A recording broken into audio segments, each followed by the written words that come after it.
তো hello guys, room back in my new video. তো guys আজকে আবার একটা নতুন ভিডিও নিয়ে চলে এলাম তোমাদেরকে আনন্দ দিতে। আর দেখতেই পাচ্ছ আজ সকাল হয়ে গেছে এবং সকাল সকাল উঠেই তোমার ভাই একদম পুরো রেডি হয়ে গেছে। তারপরে সে অ্যাক্টুরেটভাবে লিফটে নেমে চলে গেলাম বাইরের পথে। গিয়ে দেখি আমরা মানে কি আমি একটু লেট হয়ে গেছি এরকম টাইপের হবে। তারপরে গিয়ে দেখি সামনে আমাদের সিনিয়র ডিনার আমার জন্য দাঁড়িয়ে আছে। তারপরে আমাদেরকে দেখে একটাই কথা বললো। তারপরে সিনিয়র দাদাদেরকে হ্যালো হাই করতে করতে আমরা চলে গেলাম এখন আমাদের উদ্দেশ্যে, যেখানে আমাদের যাওয়ার কথা কলেজ অফ ফার্মেসি। তো সেখানে গিয়ে দেখি আমাদের শুভ নববর্ষের খুব সুন্দরভাবে সবাই আলপনা করেছে আর রঙ্গোলি সমস্ত কিছু তোমরা দেখতেই পাচ্ছ এবং গিয়ে দেখি খুব সুন্দর সাজিয়েছে সবাই। তারপরে ফাইনালি আমাদের অফিসিয়ালরা এসে গেল। অফিসিয়ালরা এসেই ফিতা কেটে আমরা অনুষ্ঠানটি শুরু করলাম। প্রদীপ প্রজ্বলন বাঙালির একটা পুরনো নিয়ম। সেইখান থেকে আস্তে আস্তে দিয়ে এবারে গিয়ে একটু বসে অনুষ্ঠান নিজেই করতে থাকলাম। দেখলাম তারপরে দাদারা এসে গেল টিফিন নিয়ে। টিফিনটা হাতে পেতে একটু আলাদা রকম মুড নিচ্ছিলাম, তাও নিজের টিফিনটাকে লোকের টিফিনের ভাগ নিতেছিলাম। তারপরে চলে গেলাম আমাদের বাংলাদেশের সাথে দেখা করার পর দেখো দাদা আমার কিরকম করছে। वाओ क्या लड़का है, वेरी हैंडसम बॉय। তারপরে ফাইনালি চলে গেলাম একটু ফটোগ্রাফি করতে।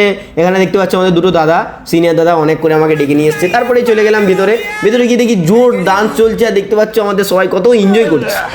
আর এই দেখতে পাচ্ছ আমাদের কি করছে দেখতে পাচ্ছ এখানে।